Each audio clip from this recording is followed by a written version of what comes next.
Welcome to Spirit Baby Radio.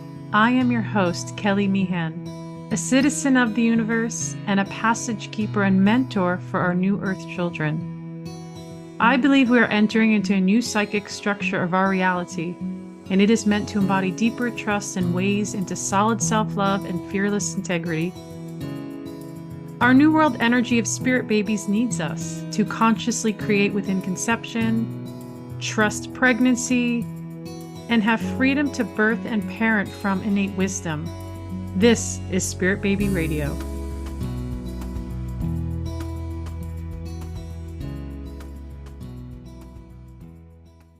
Welcome to episode 181, December 15th, 2023, Birthing a New Consciousness, the call for midwives to save the future of birth.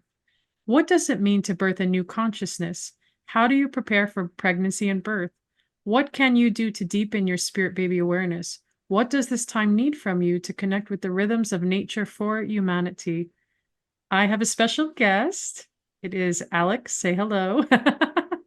Hi.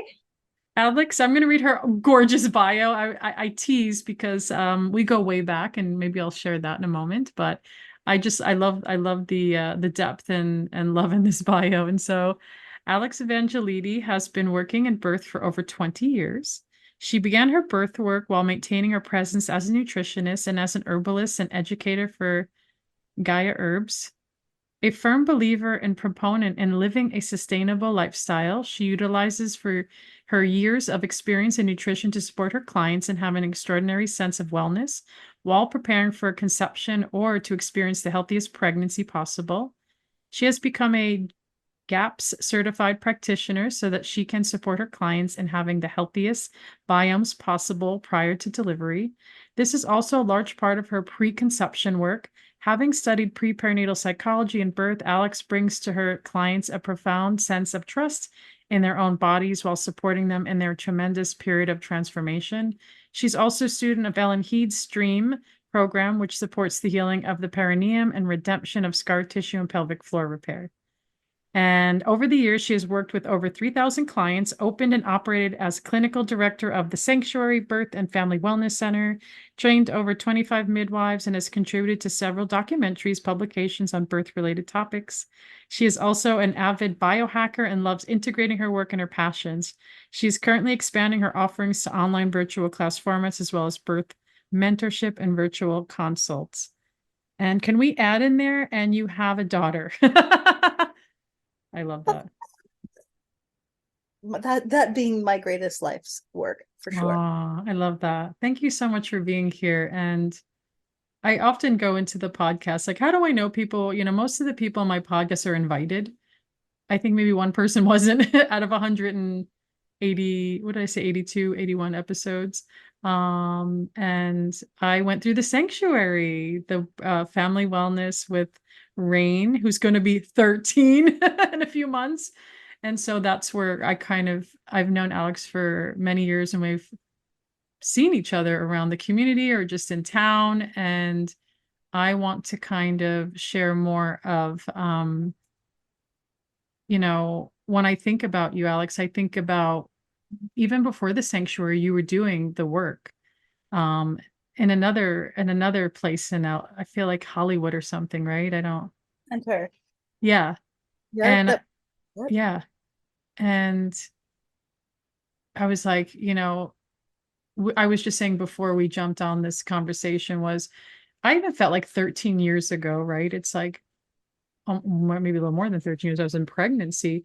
Going into the sanctuary and the clinic was like the most non-clinical medical sterile experience ever, which was so like, is this even real? Can it be this beautiful and wonderful to have like an office with like beautiful soft lighting and comfort? And I always felt very cared and loved for in that time. And it was so important for me having a lot of medical trauma history. It was like, oh my gosh. And I remember just the welcomeness and the love. And in that, it was like so great to be held. But then on the outside world was like, don't home birth, don't center birth. Like, it was like still it was very stressful when you feel like you know what your heart wants to do. But I know that was so long ago. And I'm sure birth, I want to say, has changed. Maybe you could talk more about that in the moment, but maybe even let's go back to, I have so many questions. How did this begin? Like, what made you go? Because I think 20 years ago, and I'm like, what were you started when you were 5 years old? Like, you just look so young. Um, like, what was the interest even when you started the work? Well, I think before I even got into midwifery, the healing arts called me. Something to, like, I wanted to work in service to humanity. I wanted to make a difference in people's lives and in their bodies. And so I was in a deep inquiry personally and spiritually. I like prayed daily. I like, but not in the like kneel down on the edge of your bed like prayer, more like prostrating myself, like show me the way. And I have a deep connection to the goddess as well. Like what some people pray to what it, like could be a masculine god. I was very much about goddess, the feminine, and I had a series of events that happened that could only be described as magical and synchronistic. And I don't know, like I read the book The Red Tent. That was like, what are these births like home? What is happening here? And at every birth I was sobbing, and I was like, this felt like the answer to the prayer, which is I want to be working in birth, and shepherding new lives into this earthly plane, but on a in a less in a ceremonial way, in a potentially trauma free and conscious. And I can't think of two events that are more profound in a being's life, and that is the moment they take their first breath and the moment they take their last. And those are like the doorways of the most exquisite soul embodiments and moments of freedom. And both of those events are highly bastardized in modern culture. I feel the weight of that, and I just wanted to be a part of the levity of that experience, and what would be the impact for these beings who are brought into the world in a loving and conscious way, with recognition that their experience matters as well. And women themselves, I'm enamored by the female body and what it can do. And I think midwifery for me was I had to be in the humility of the experience of being a midwifery student, of like spending my days wiping asses and like cleaning puke off the floor, and like just like the like on my knees humbly cleaning the birth space after the birth had happened. And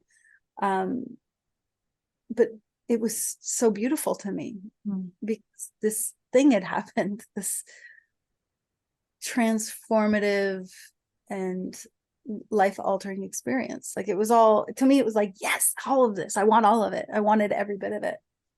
And my preceptors at the time were both ill, very ill, so they would sleep through the majority of the birth, and I would let them know, okay, we're getting ready to push, and then they would come in and like and they would manage the actual delivery.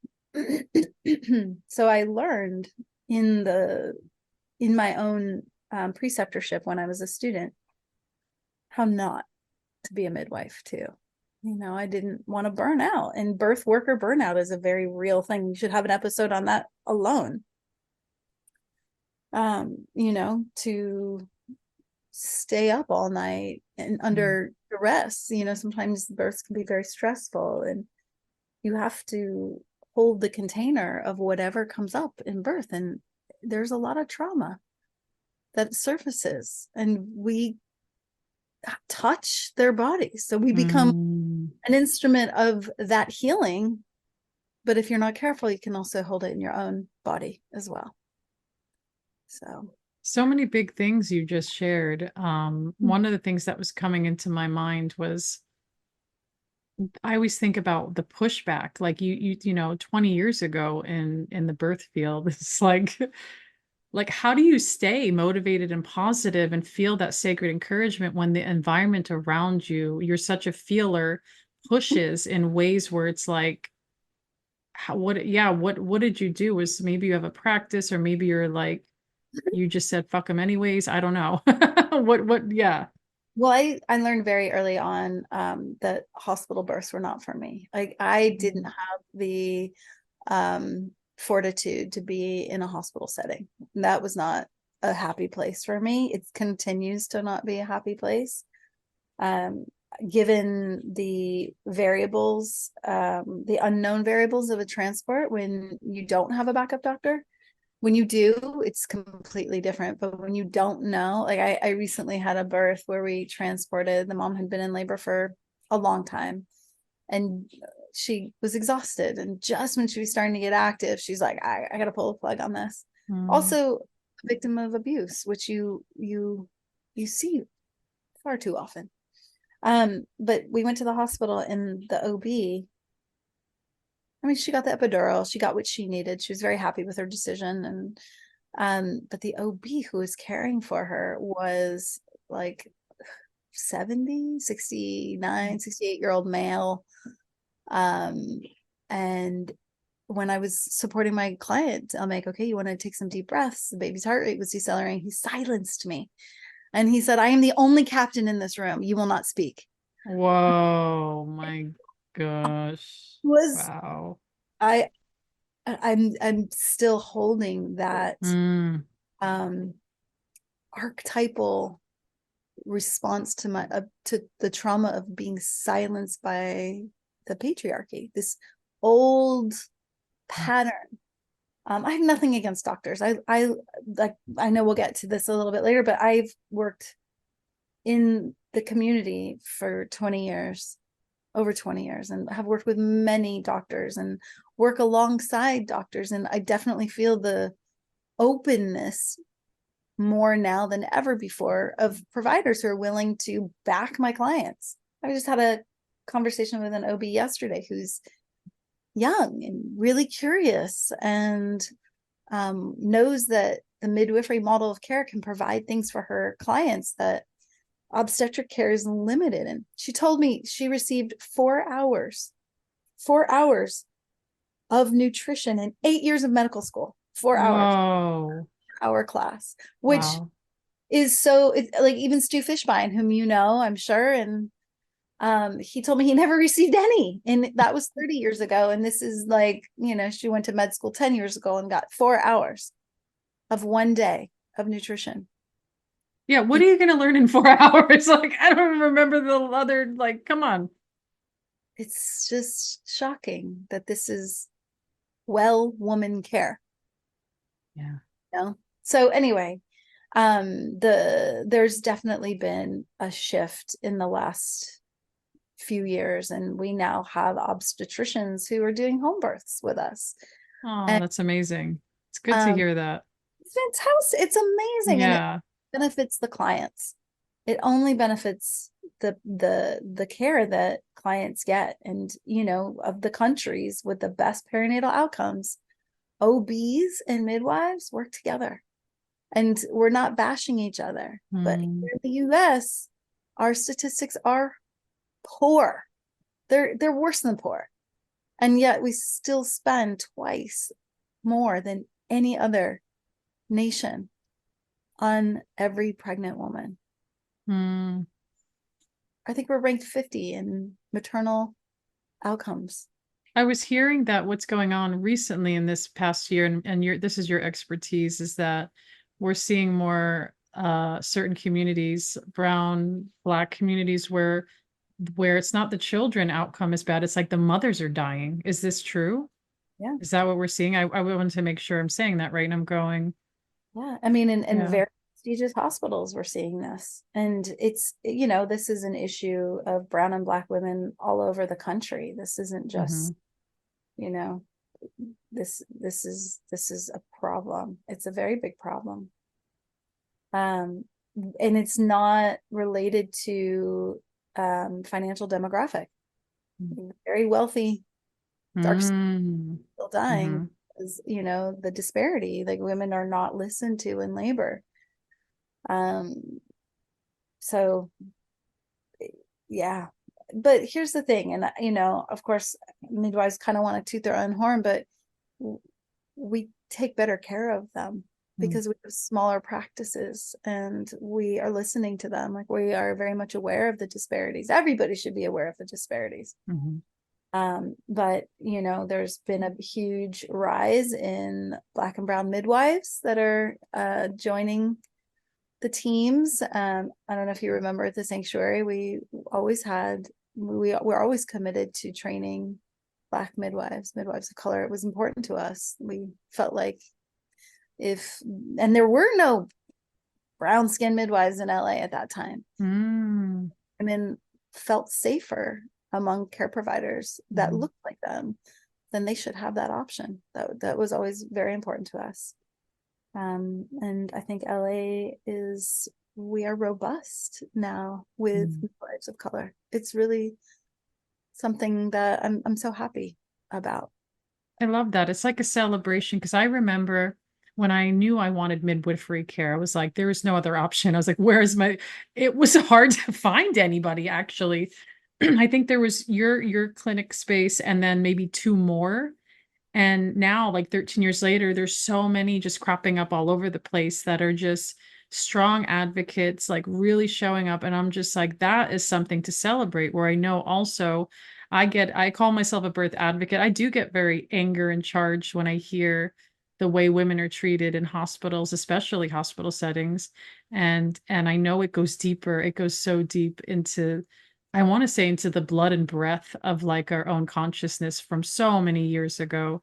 And and I'm aware of that too. I try not to go to one extreme or another because I'm sure if you do that, it's like, okay, but it's what you're building and doing to create, a different, as I said, birthing a new consciousness, creating a different, energy around and through not just through the energetic space, but it's like the kinesthetic, the physiological, like interaction of action, of actually doing it, like making things happen and having, parents, mothers, fathers, have experiences where they can feel that empowerment and go, oh, but yet I mean, I feel like it goes so deep because, hospital consciousness, I don't know, there's just something about it that really locks people in. Like, and I get it. You got to give birth where you feel the safest, but how does that? I mean, it kind of baffles me. I'm like, gosh, that felt like the most unsafest place.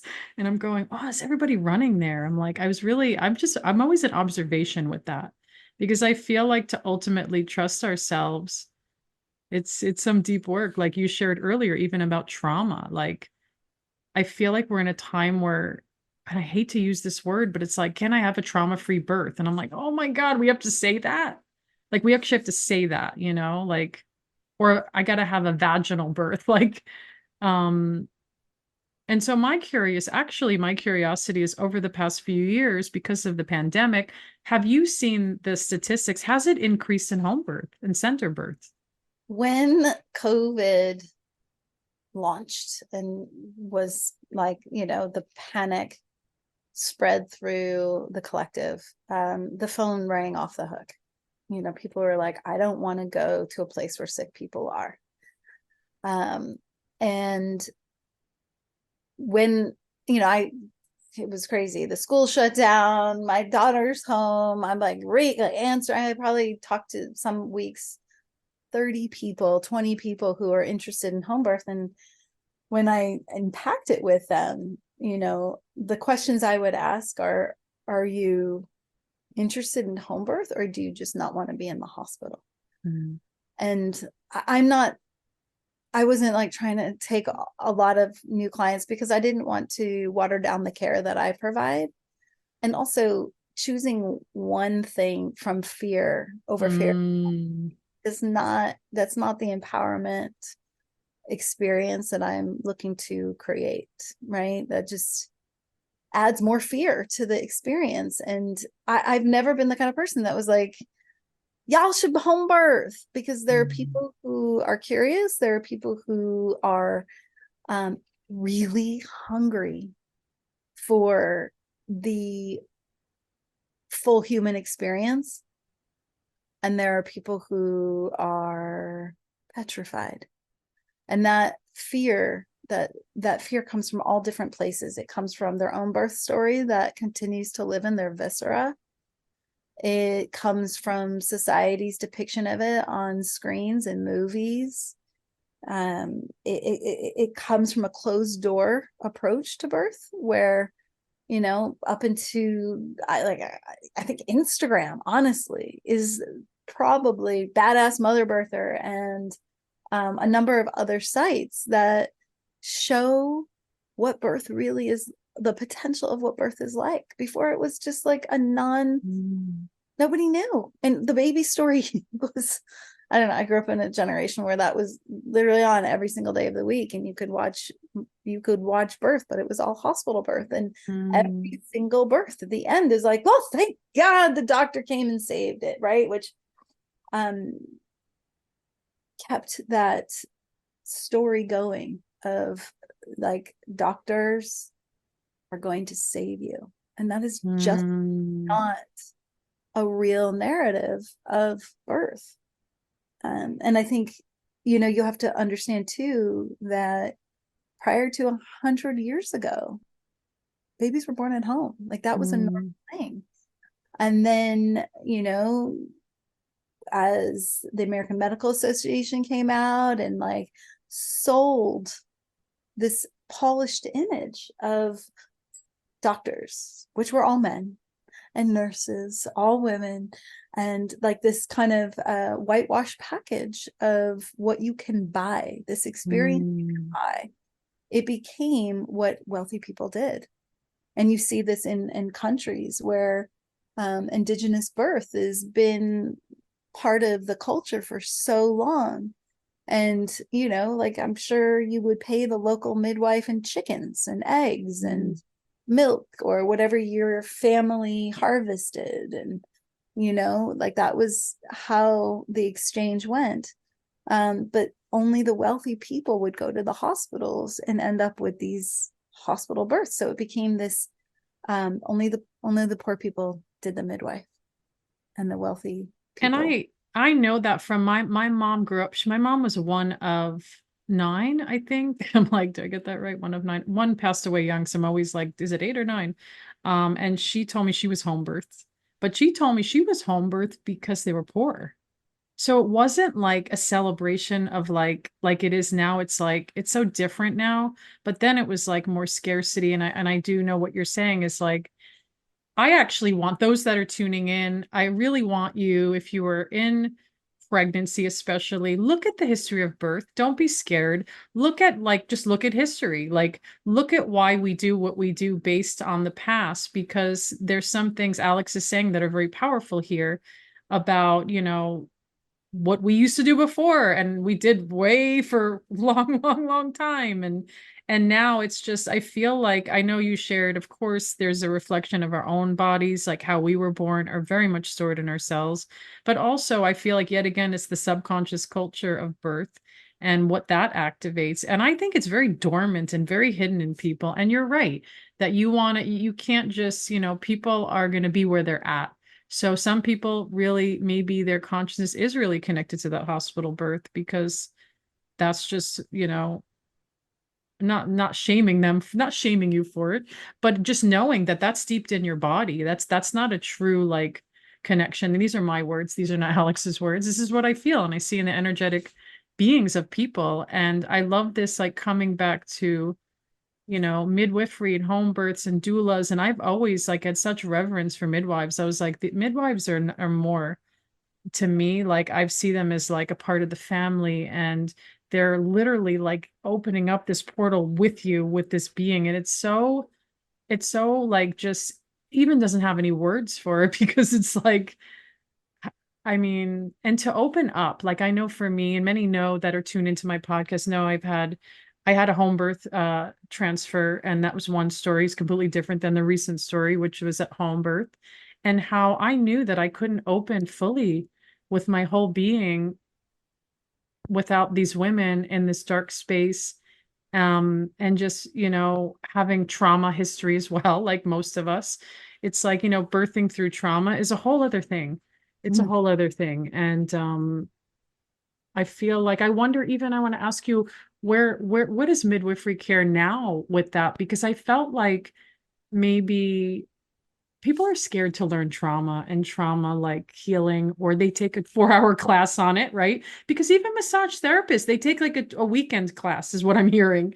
And I'm going, what? The body stores so much, and you're taking a weekend class, which is probably why I've always struggled to find a really good massage therapist that can hold me crying all the time, right?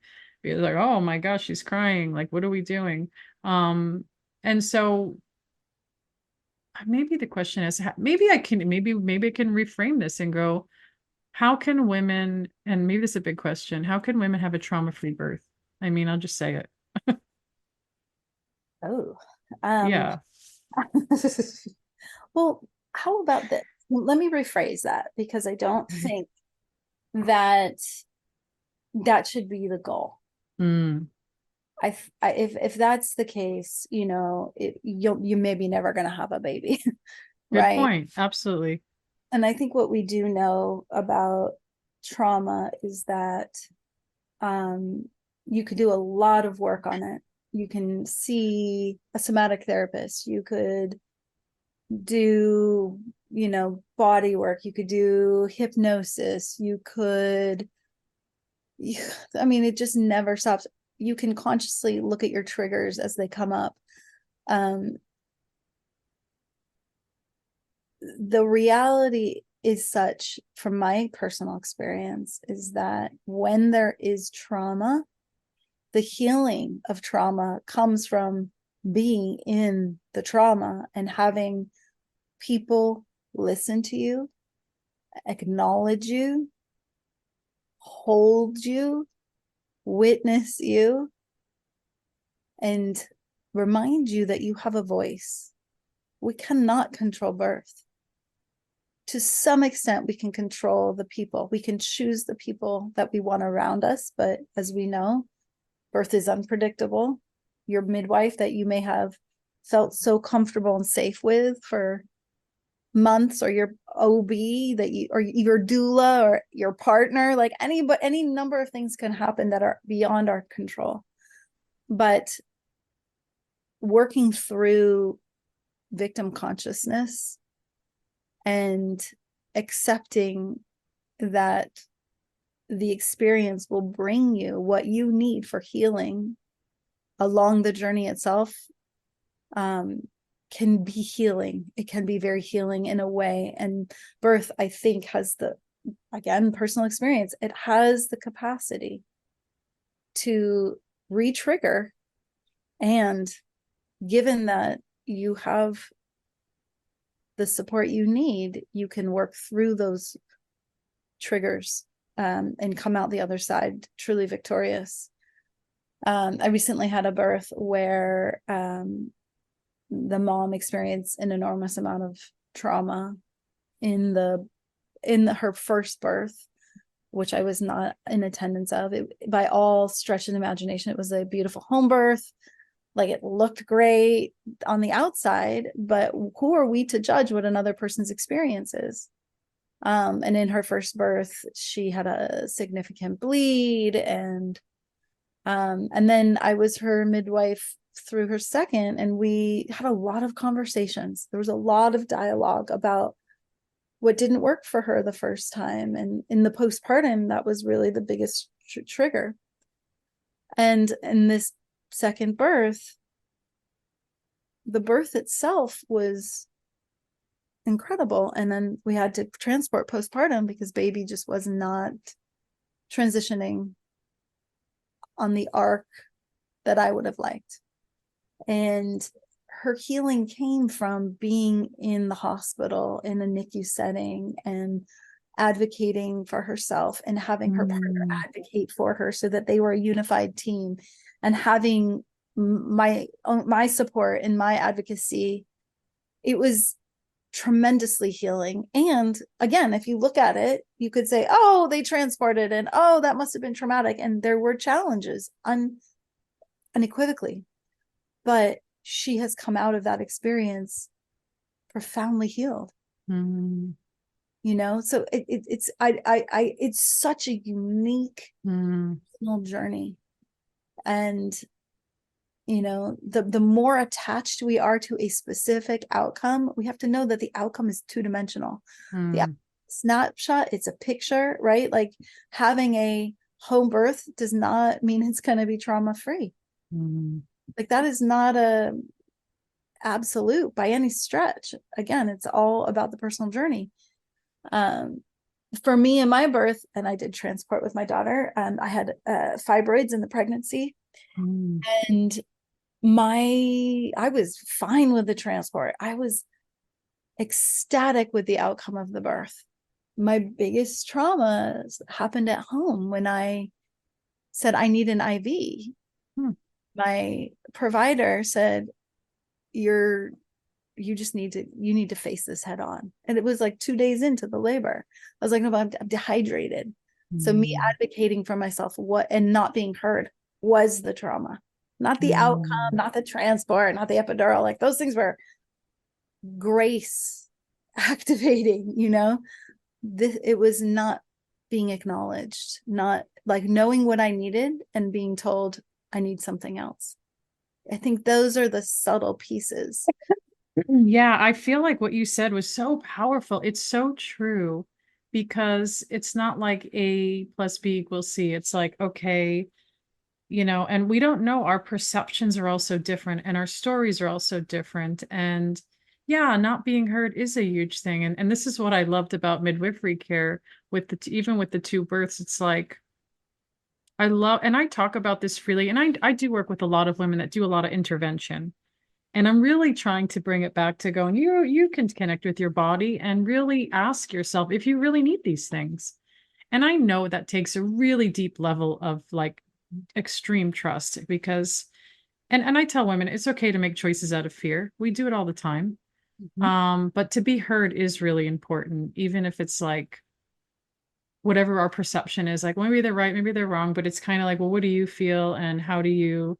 And so I really appreciate you sharing that story because it's like that little piece for you was the big piece of, expanded healing that wanted to come from it. Um,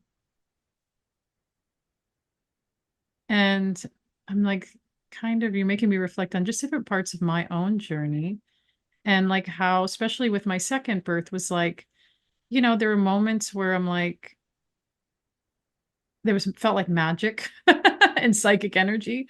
And then other moments where I felt the fear. I was like, "Oh, look at that." I was like, "It's coming up." And then where's my body move? It's just so in the moment. So I really appreciate that that answer.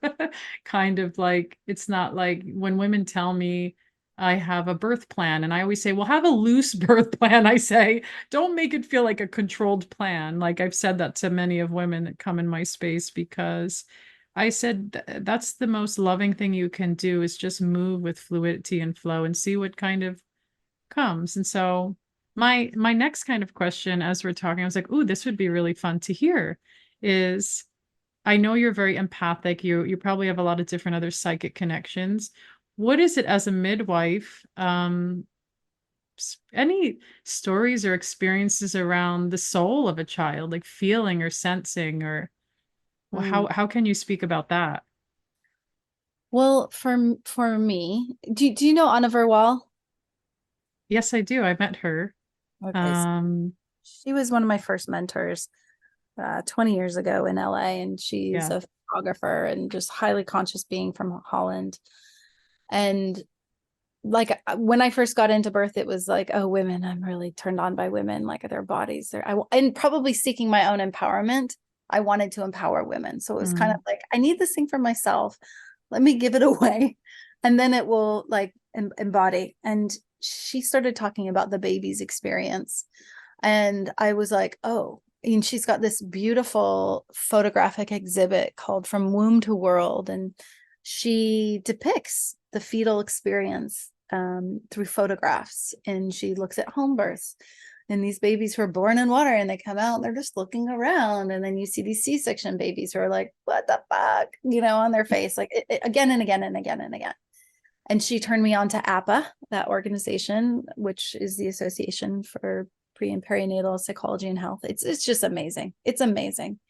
And they've been studying the imprints of conception, the pregnancy, and birth for 40 years, all different, and from all different intellectual capacities and all kinds of doctors. It's fascinating to me. And that's when I started really paying attention to babies. So I was probably 4 or 5 years into my journey when I was like, yes, women are amazing. That is true. That's what brought me here. But then I realized the babies, the babies. And for me, I started just talking to them. I started to check in with them, and I realized that they would tell me things.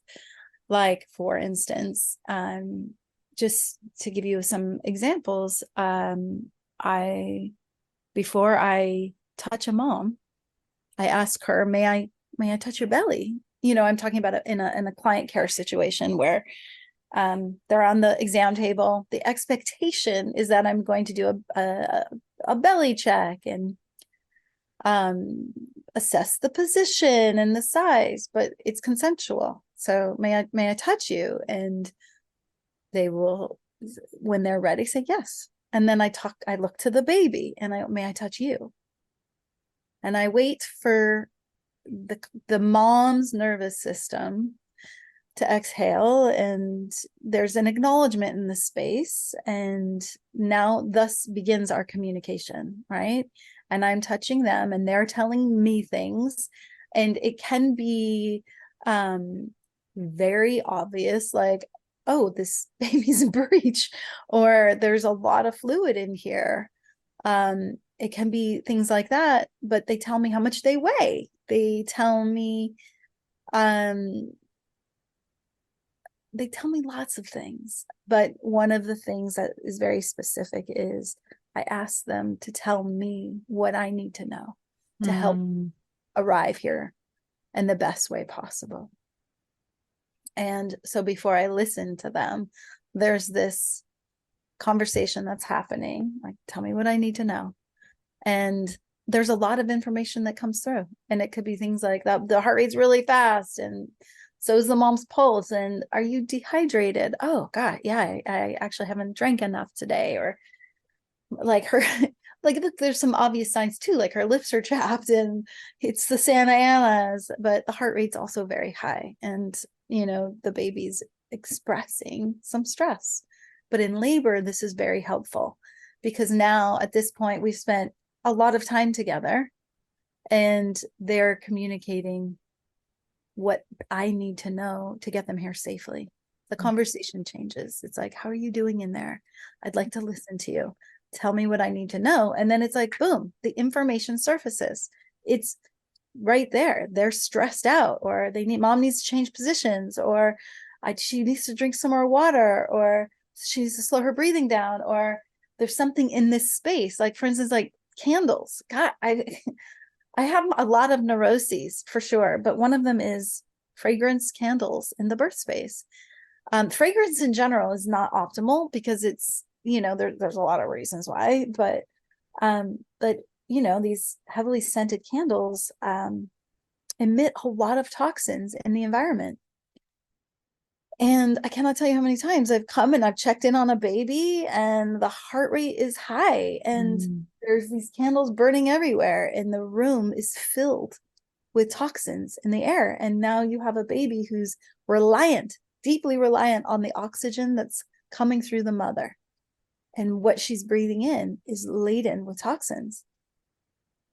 So I don't let my clients have anything but beeswax candles, or some other, like maybe the flickering light candles, or because of how many times this has happened. Is this a connection to, even, you just reminding me, when I was pregnant, I moved when I was 7 months pregnant to the mountains. And so in the first months, I remember living by the 405, that when I would go out and there was fumes, I was like instantly was gagging and repulsed by the pollution of fumes in a way that was like I've never experienced that before in my life. I was like, is this me? Is this baby? Is this like so? Is your baby saying right now, this is so toxic for you? We're trying to literally throw it up out of our lungs somehow. Would that be similar to people that get like aversions to stuff like that? Absolutely. I mean, look, there's a lot of different ways. I mean, we could say clinically, through microchimerism, the baby cells live in the mother through that have passed through the placenta. Like there's a maternal instinct that is honed for all of these reasons, right? Like you're like in my care with my clients, I don't tell them they can't eat sushi or raw dairy. You want to go to hot spring or take a hot bath, do it, but listen to your body or listen to the information. Are you feeling okay? Does it not feel good? Does it not smell good?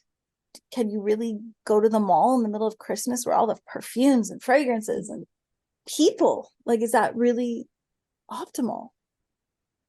Do we force ourselves to do things? Mm. Um, Not great for our body because we feel like we have to do something. I think we're constantly being communicated to by our body, by our baby. Who knows? Maybe our ancestors are trying to like get through and knocking on the door of awareness. There's so many pieces to it. I always feel like in pregnancy, I've had this saying that because this is it was my own experience, and I kind of laugh when I think about it. But I've always feel like there was two souls in one body, and you're having in pregnancy to really just not be one person now. It's like there's two things happening. And even when you said that, I remember when we were like, is this food bad in the fridge? I said, I'm pregnant. I will smell it because my baby and me are going to know if this is poisonous or rotten. Like, I was like, I am like matter of fact about that. I was like, there's no way because it feels very biological to me, even too, like instinctual of like, my body wants to protect this baby. Yeah. And nature wants to come in, but I know the mind, oh, the mind and that past energy just kicks at you. And something I've shared many of years of my podcasts, and maybe you've heard this term, I'm not sure, but I know my first pregnancy, especially second a little bit, I call them the dark night of my soul. Because whatever this work I'm doing in this world, when I'm in pregnancy, you, Kelly, they're like, Kelly, we're going to kick it up 1,000 more times. And I'm just like barely pulling it shit together. I'm not going to lie. And I always imagine being in the meadow, frolicking through the flowers. And I'm just like, okay, I'm doing this every day. I remember one time I stepped out my door and looked out the trees and I'm like, my second pregnancy, I'm going, you could do this. And I felt like I was being taken over.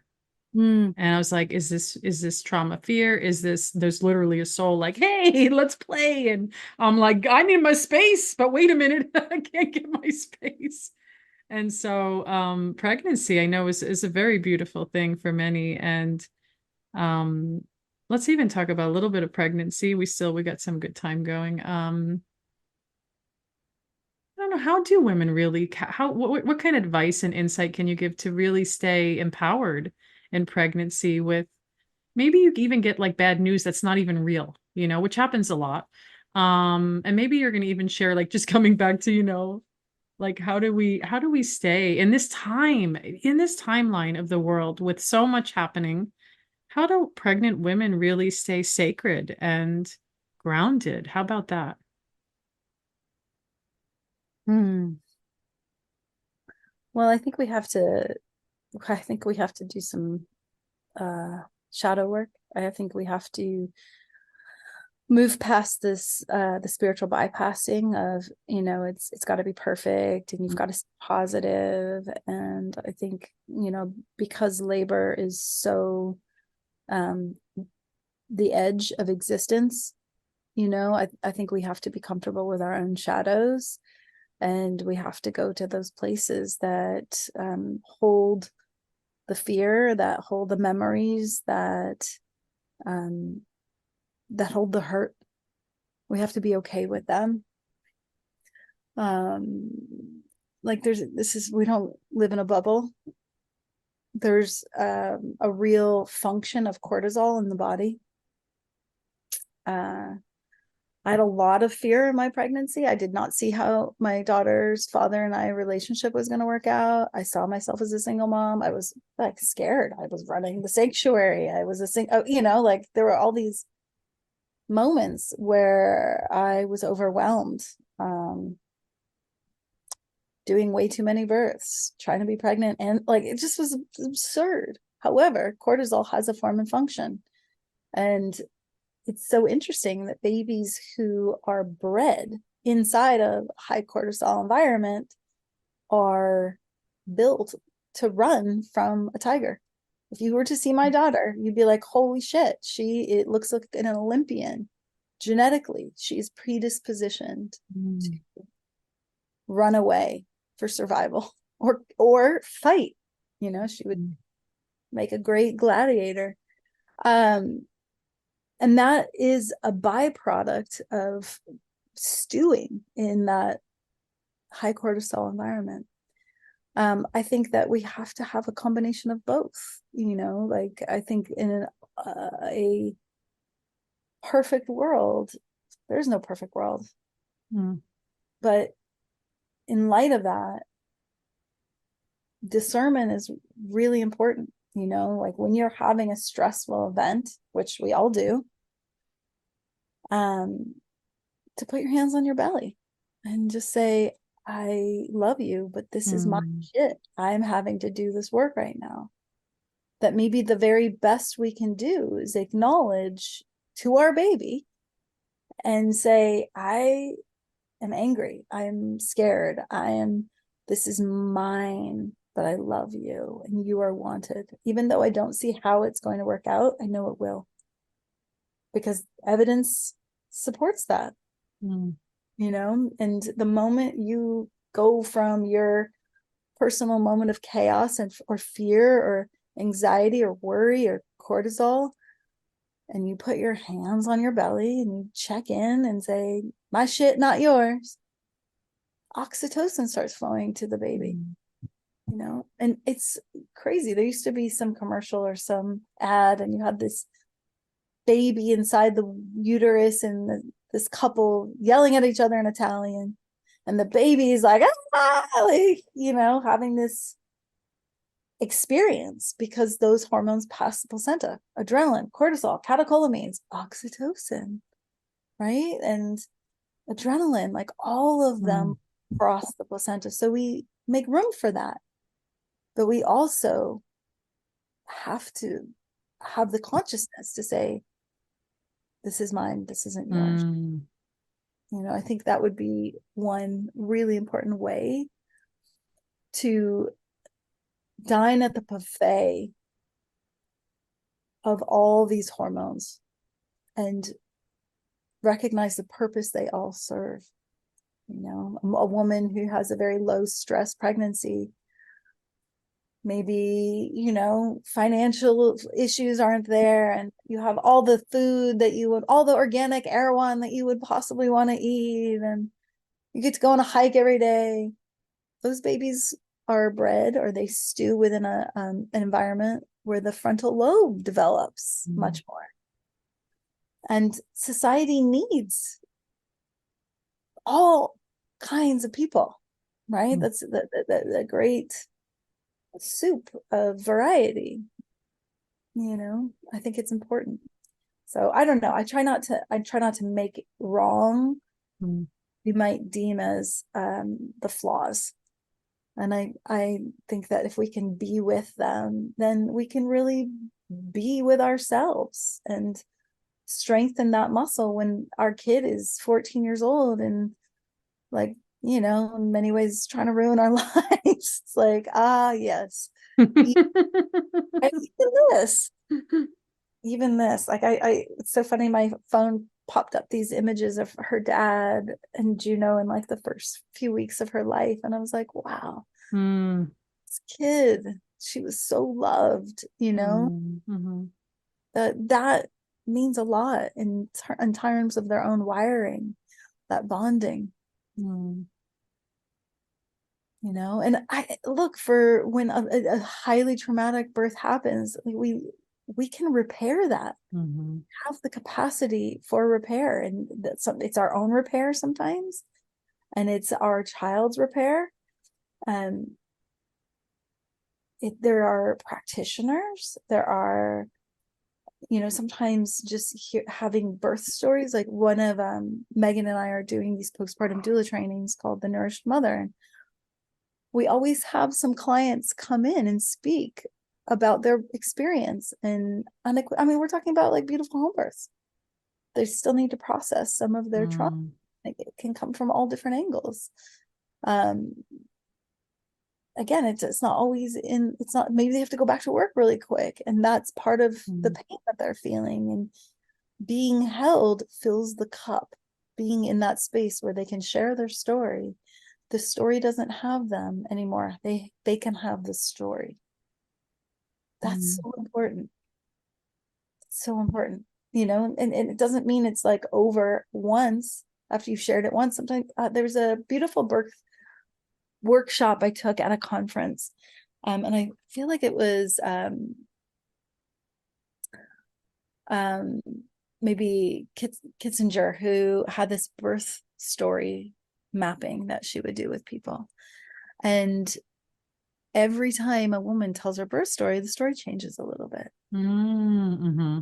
And it's like we're somatically off gassing some of, like, instead of this happened to me and this happened to me, this happened. And then this happened. And I didn't like that. Or this made me feel this way. And the more that you're sharing your birth story, the more that you're releasing some of the tension from it. And I think that's important. I don't think there's been a lot of room in Mm. Western culture for this sharing of the birth story. And you see it a lot too when people are sharing their experience and everybody's like, well, thank God everybody's okay. Mm. At least your baby's healthy. Mm-hmm. Just does not value the journey itself and what that being went through to birth their child, to get their child here. And it's just, there needs to be spaces that exist where the story can be shared and there's no input. There's no response, where it's just like, the active listening experience. And then if that doesn't work, keep going, and sometimes it's having another baby that heals that story. I see this a lot with moms who have C-sections, Mm. and they're told certain things about their body, and then Mm-hmm. they decide that they want to tell a different story. Mm. I attended a birth with Stu not too long ago. He called me in the middle of the night. It was about a year ago, or longer. I don't remember. But he called me in the middle of the night and he's like, hey, can you come assist me at a birth in Ventura? And I was like, sure. What's the story? He's like, she's a VBAC. And I was like, okay. She's had 3 C-sections. I'm like, okay. The baby's breech. And I'm like, Oh, okay. I'm like, no. okay. And I went to this birth and this woman pushed out her baby breech. Oh, wow. And she had a particular uterine formation. She had what's called a uterine septum, and Mm-hmm. babies were breech. And Wow. she never was given an option to have a vaginal birth. And then Mm. 4th child, she's like, I want to do this. I want to have a vaginal. In fact, I want to have a water birth at home. I love Stu, and he's probably the only Yeah. person enough to do this. And it's a beautiful birth. And afterwards, we were just remarking like how many times she's been robbed of this experience. Wow. For her, the healing came in choosing something different and just deciding, Mm. you've had 3 C-sections. Not Mm. a lot of providers, even if with a head down, Yes. are going to advocate for that. And certainly not in Ventura County. Nobody in Ventura County, even in the hospital. Mm. And this woman's journey of claiming her power Mm. was about doing the thing that there was no support for. There was nobody out there telling her, you got this. People were Mm. okay, okay. I mean, my own reaction upon getting this call was okay. You're like, you got, do you got this? Yeah. It was such a beautiful, beautiful birth. Wow.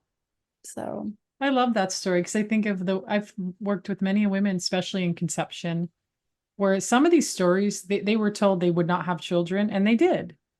They mm, did. They changed the story. They worked on a really deep level. And then women come and sometimes older than 50, I want my baby. Where are they? And they come. But they're told, or like you said, the doctor's like, oh, whoa, wait, C-section? How many? It's like, then that woman's like, calling in obviously the right energies. But something else you shared that feels really important is storytelling. And like you said, I know from my own birth story, the first birth is just always the biggest one, right? Because like your firstborn, it's like I felt like I had to tell that story a million times and it kept changing a little bit, but it also brought me healing. And I've sat and listened to stories of women that lose babies mm, and they want to talk about that, even though it was just like the most traumatic heart, ripping open.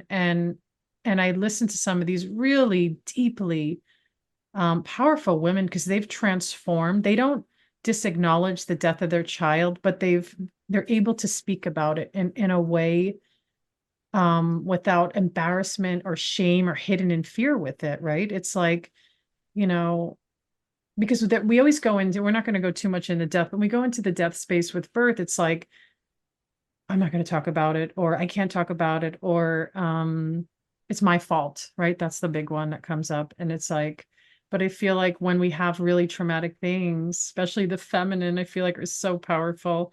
It's like, let's tell our stories. And one of the stories that I've told for years is me as an infant. I realized that my trauma began at birth when I was born. And, I have a visceral story around it. And it has really messed with a lot of parts of my life, but it also brought me into my work, obviously, because I'm like, what is this? What is this? And when I came to that deeper realization, it actually felt like freedom to me that mm, the story's not activated with energy. It becomes a story the more somatically I allowed what I call my inner infant in the adult me to keep just releasing. It's not logical in my head, I mean, with the somatic work, it's not like, all right, it's just this kind of embodied experience. And so I like to support others. What I call is when it comes up to, yeah, connect with the inner infant, or people call it the inner child. But I'm like, what about our infant? I'm all like, what about the infant? The telepathic, nonverbal spark of light, like where's that communication? And I do know that our birth stories, whether they're the birth of us or the birth of what we're giving to the next generation, there are stories that we must carry, whether the good, the bad, the ugly, like whatever. It's like, but I do feel like they're so so important to me. It's almost like verbal memoir, like being able to let it free. And I love that you do that. And I feel like I'm hoping there's more spaces like that for women to just, you know, be an expression with, to not feel alone and isolated, to be able to be heard. I do feel like most human beings, if not all, really want to be heard, held, and loved, and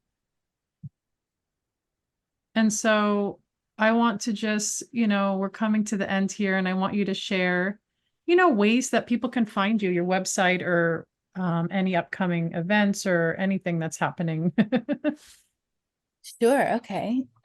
So people can find me on my website for most of the birth work that I'm doing. So Aleks Evanguelidi, and my name is with Aleks.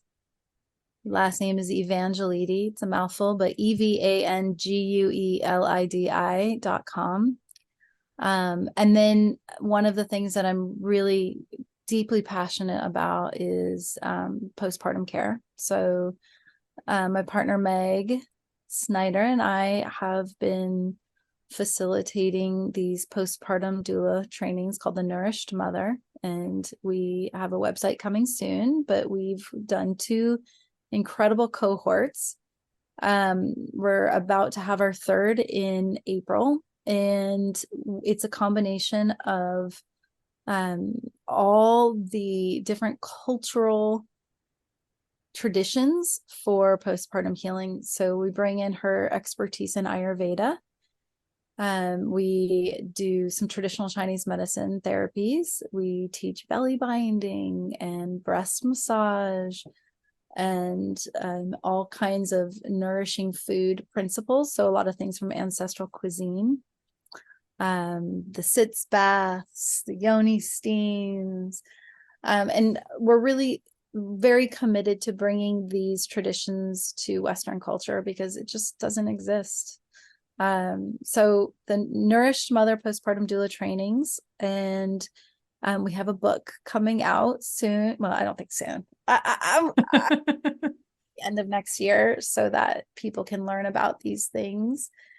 And then what else? I do preconception work as well. As you read in the bio, my interest is really in nourishing the vessel so that we're really prepping the body for the rigorous metabolic demands of a pregnancy. It's also my opinion that we don't need more babies on this planet. We need healthy babies. And so my goal is to really help get the female vessel, which, provides 60% of the microbiome for the baby, to be so healthy that the pregnancies are easier, conception's easier, the birth is easier, the postpartum is easier. And that's just like one of the benefits of midwifery care is, at least, and I'm speaking for myself, bringing the principles of nourishing the female body before birth. You're going to cut back on a lot of the risk factors that can happen if all you're doing is seeing an obstetrician. And this isn't and it's not like a make wrong about obstetrics. It's just there is no time in a 7-minute appointment to address what you're eating and how you're sleeping and what kind of exercise you're getting and how to deal with stress modification. Midwifery care is really masterful in those areas. And, again, midwife to midwife, we all differ, but this is what we do in our practice. We are committed that our clients feel fucking fantastic going into birth. And then that they have postpartum care so that they are, everybody focuses on the baby once the baby's born, and the mother becomes kind of like the lost leader there. She's kind of the one doing everything. Let me say one thing. I had a funny story. So, Robert F. Kennedy was in town. Yeah. Yeah, I heard. So I was so committed to going to listen to him speak because I'm like absolutely a fan of so many of the things that he is bringing to light and what he's running his campaign on. And not to get too political here, but I went and speak, and one of the things at the end of his spiel, right, he spoke for an hour about like what's happening in the world and what he's going to do about it. And I was like, I have a question. And this was like a very courageous and bold moment for me. Yes. So important to me. And I was like, so what are you gonna do about, maternity disability in this country? And he looked at me and he's like, I wasn't aware of the issue. Wow. And he's like, are women not guaranteed disability? And I was like, no, we're not. In fact, we're like ranked worst in the world with Somalia. And my daughter's like, you're getting too passionate, Mom. I love it. And he was like, well, what do you suggest? And I was like, well, I think that if you look at progressive nations, like the parents split a year of, you don't have to go back to work and your salary's covered. And he said, that seems reasonable. And so, I mean, the point is that like for everything that we do as mothers, Mm. we are not taken care of. And I really want to change that. I think it's essential that we everybody knows a mother. Either we came from one or we are one, and that is it, and the fact that there's not built-in care for mothers in our medical system, in our financial system, that is just, I'm not okay with that. And so that's really where I'm putting my time and energy right now, is making sure that mothers, just like you said, feel heard, feel held, feel seen. That is probably the gift of my own birth trauma, is many people as possible not have to go through that. And for those that have, I will cry with you. I will with the ones that are still carrying the pain from that. And hopefully we can use our own traumas to transform this world so that other people don't have to suffer that way. What a beautiful way to end the space. But I'm all like, where's your organization? What's this organization you're gonna raise? No, I'm like There are already several I organizations know. that are working on the political end of things. And right now I'm raising a teenage daughter, and I'm putting the drops in the bucket in client care, and coming on this podcast for me, it's a gift to be able to talk about the things that are important to me, and that I would love other like-minded, passionate people who are like, yeah, that we are important. And to get on board with however we can in lobbying. It's so funny that whenever there is like some disability act that's on the floor in Congress, it is the first thing taken off every bill. Oh, I didn't know that. Democratic or Republican. Interesting. It's crazy to me. Crazy that we are expected to go right back to work, and that somehow the family system isn't going to suffer as a result of that. Oh yeah. And then we look at America and go, it's like, how do we then raise healthy, integral, present, de-stress humans, right? It's like, I feel you. I know. It's like, it's almost like, hello, like what's happening? But yet we keep, I guess keep fighting, right? We keep speaking, keep making the changes happen. And I feel like you're gonna come back on because you're gonna share your book. You Yeah. and Megan are going to talk about your book in next year. Come back on, both of you together would be great. But I thank you so much for this conversation and for coming here.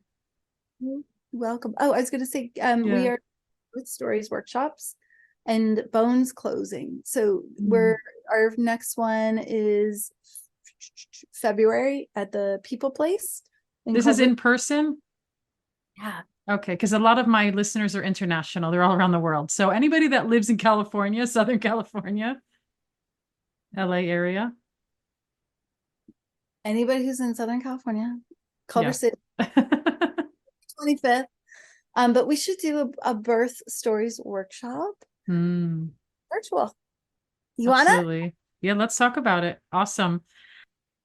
Thank you for joining episode 181, Birthing a New Consciousness, the call for midwives to save the future of birth. Thank you for joining Spirit Baby Radio with your host, me, Kelly Meehan. Please join my community and stay in touch with monthly energy rants, Spirit Baby poetry, and get access to Spirit Baby 101 with tips and practices at my newsletter at newearthchildren.com, and join me on Instagram with lives at Spirit Baby Medium, and join the Mighty Networks, the Spirit Baby Collective membership, and Motherhood to Mediumship. Remember, you are the heart that holds communication, and it is your time to connect. Come share in the great shift of your mind and the true spirit of your heart with Spirit Baby Communication.